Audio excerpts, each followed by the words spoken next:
Party ఒక demand చేస్తున్నది. మీరు కనుక బండి సంజయ్ కొడుకును మీరు సిట్టు పేరు మీద కాలయాపన చేసి మీరు అరెస్ట్ చేయకపోతే మీరు పేదల పక్షపాతి కాదు,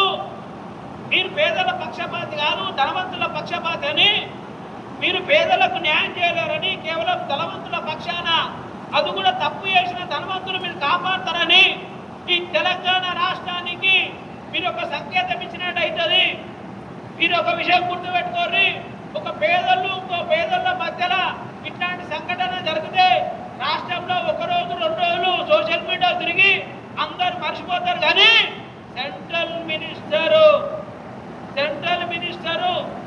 బండి సంజయ్ కుమారుడు చేసిన ఈ కేసును కనుక మీరు చేయకపోతే ఈ తెలంగాణ రాష్ట్రంలో ప్రతి గ్రామంలో ప్రతి ఇంటికి నీ వివక్షత, నువ్వు పేదల పక్షాన నిలబడవని తెలిసి రేపు రాబోయే మండల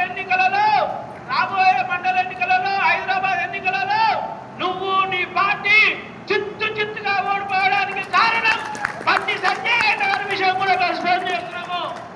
కాబట్టి రేవంత్ రెడ్డి గారు మీరు ఇమ్మీడియట్ గా బండి సంజయ్ కొడుకును అరెస్ట్ చేయాలి.